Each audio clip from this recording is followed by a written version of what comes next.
Stay-at-home dads. Is it a new phenomenon?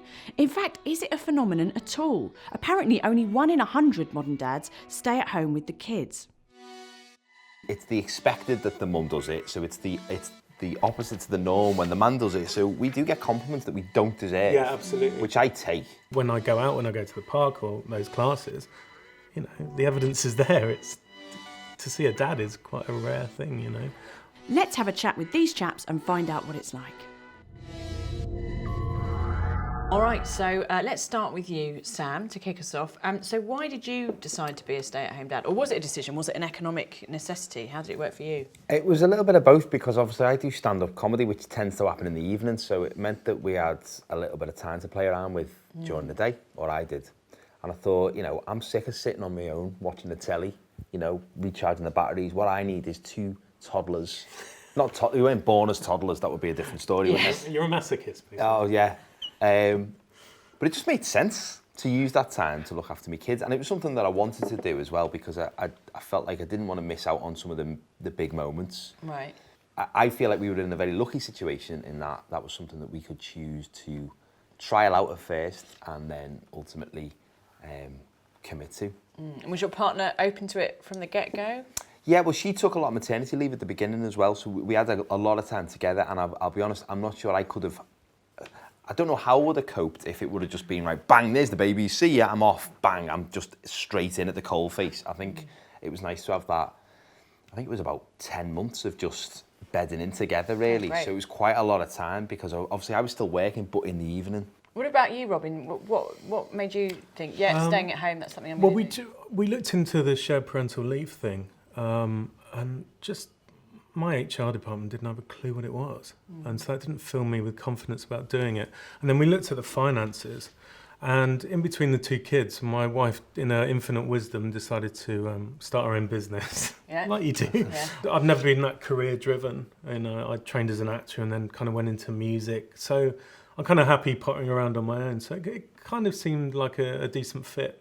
But we always said it doesn't have to be forever, you know. We can, in 6 months we might decide to change things around, but yeah, it works for us at the moment. Of course they should. I don't think they'll all take it, but they should be on the cards. I would have loved to have taken more time off to look after my kids. Yes. I know someone who's got 3 kids, and she and her husband have shared parental leave, and it basically stops them going insane. I think if men can have that opportunity to bond with their babies like women get, I think the world would be a better place. So how have you found it? So you're at home now, you've got the baby, and then you're going out in the world. Have you found that there is... Because let's be honest, it is it's still, rightly or wrongly, relatively unusual. In fact, I've got a stat for you. Apparently only 1 in 100 modern fathers look after children instead of working. What? So you are the 1%. Oh, wow, guys. finally. You are the top guns. You are the best of the best. Well, that surprised me. I thought it would be at least 5-6%, just based on my very crude analysis that I've done in the baby groups that I've been to over the last 3 years. Did you feel any pressure to be kind of like super dad, to kind of be like, because there is this thing about, I bet people are kind of like, oh, stay at home dad, like you're such a great guy. Do you know, like, do you get that? Yeah, I get, like, in the shops, I get a lot of comments like, oh, look at you, you got your hands full. It's like, yeah. It's when you start breastfeeding and stuff, people are really impressed. I think people, I think they like it. Do you still wear the cape? Or is that gone now? It feels like it sometimes. I guess I'm saying, for me, that almost feels a bit unfair sometimes, because I've seen people be like with the stay-at-home dad, like, oh, well done you, and you're a really great guy. And I kind of think, because they figure dads can't do it. We're all doing it. And that's the thing. It's still it's the expected that the mum does it. So it's the opposite to the norm when the man does it. So we do get compliments that we don't deserve. Yeah, absolutely. Which I take. Because I mean, but I also think I get the feeling it's sometimes condescending. It is a little bit. Quite a common complaint you hear from mums is that when they've had a baby, they feel they've lost a bit of their identity, or they become subsumed by this sort of mum identity. Because I think there is this culture around mums that is so sort of strong. Is that also a thing for men, do you think? I can't really speak generally. I can speak for myself. If you could just say for all men. For all men. For 100% Come on, that's why you're here. In terms of my identity, the biggest part of my identity I've lost is my hair. because I look like him like 3 years ago. And look at it now.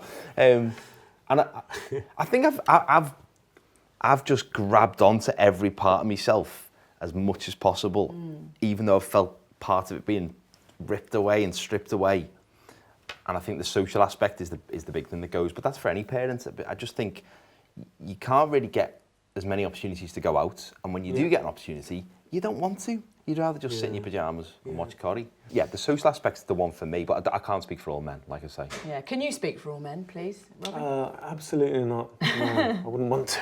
God. No, I feel like I count my lucky stars every single day, you know. I get to do an amazing job, and I get to do a bit of pretend influencing. Oh, I thought that was playing the piano. Blogging. I can. I thought you were a knit nurse. Yeah. But when do I get the time to do that? I've got, on paper, I've got a great life. I just would love a night's sleep uninterrupted. That's it. So looking back, you're happy with your choice? It's all working out? Yeah, oh yeah. I just feel like I'm putting, every day I spend with them, I'm putting a little bit of credit in the bank of dad. And when they get older, I can cash that in. I don't mean in a cynical way. What I mean by that is that they will have a stronger relationship with my kids, which I think's, priceless, really. Yeah, definitely. So it's hopefully going to be worth it, but maybe it'll just backfire and they'll hate me for everything I've done for them. I mean, Who we never knows? can tell. That's the beauty of parenting. This Like, could all be for Let's nothing. throw the guys. dice. Let's hang on to that little thought. Comforting, isn't it?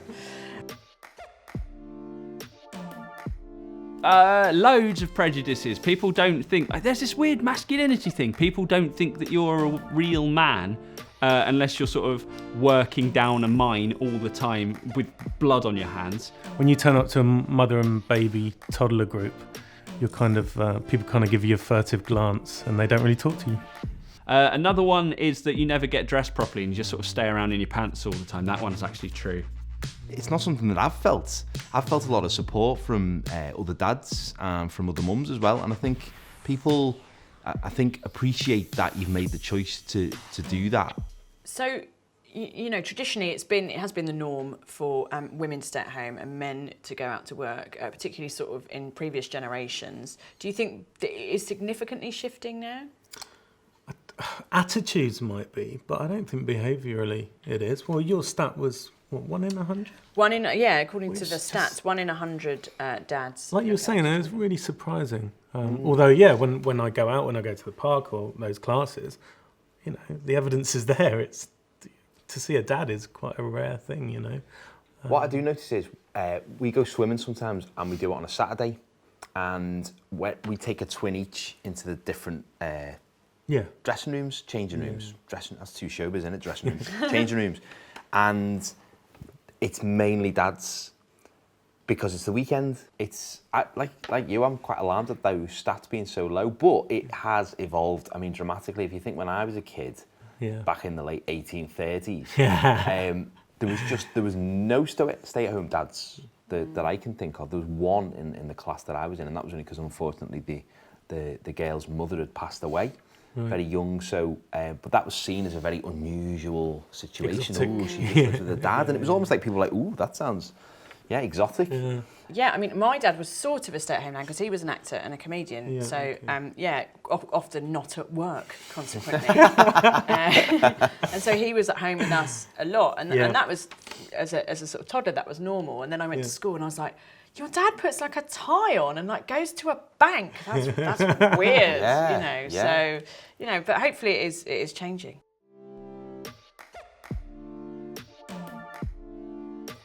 I think it is. I think the whole role of fatherhood is changing, to be honest, and I think in a good way.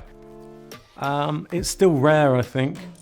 I go to toddler groups, and out of 10 mums, I'm the only dad. And that still surprises me that it's like that. As gender roles evolve across the board, I think that'll only help the role of a father change and become something that you can shape around your life and what you want it to be. And I think that's a good thing. So we asked the internet for some tips for stay-at-home dads. You're already looking ready to go. Don't do it. It's not worth it. Keep it in I mean, you your get toes. to go on things like this, but really, Yeah. that's no payback. Is it worth it for this? Really? I mean, I know it's a nice house. This has been the highlight Yes. Yeah. for us. Of Stay your at home 3 dads, years. to not be at home and not be a dad, but to talk about it. Yeah. Oh dear.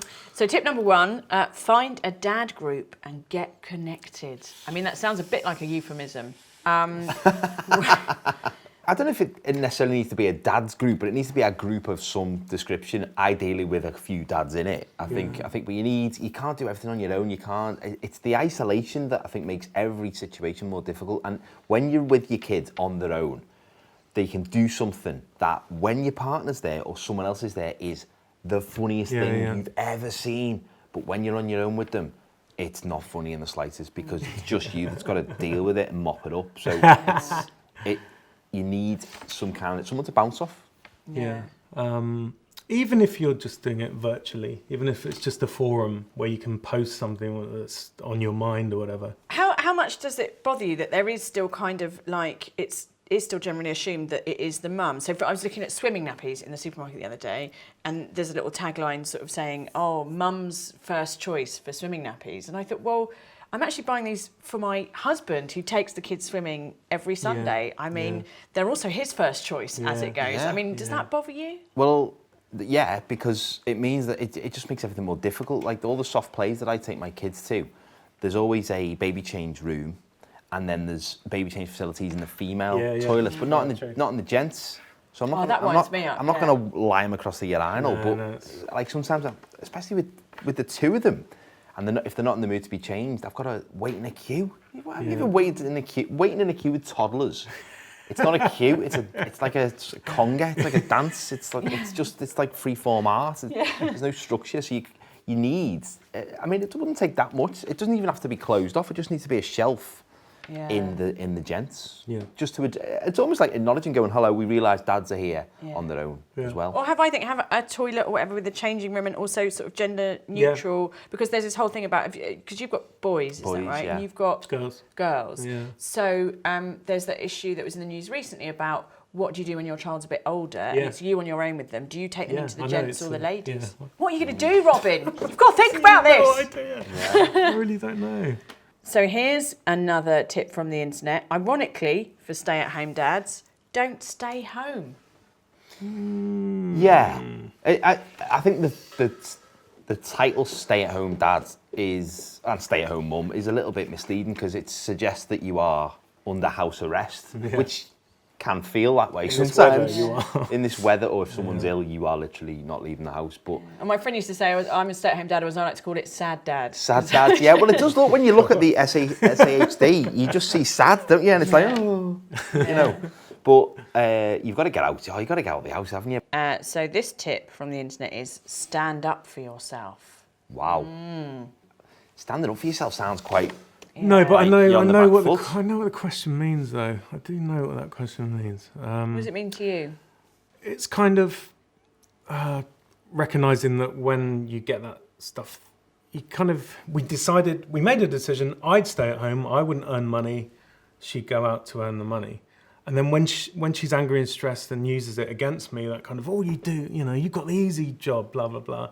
You kind of have to take a step back and keep, and just state your case. Saying, we made this decision years ago, remember? If you want me, I'm happy to go back to work part-time or full-time, but we made a decision, we have to stick by it. But I know it's because it's stress. It's stress, and you just, say, try and use a weapon, one at your disposal, and that's the obvious one, is that you just lay around in your pajamas, which is true, but I'm doing other stuff at the same time. Well, there we go. Thank you very much, Sam and Robin, for joining us and sharing your experiences of being stay-at-home dads. Thank you for watching. And if you have something to add, perhaps you're a stay-at-home dad, or, perhaps you'd like to be one, maybe leave us a comment down below. Thank you.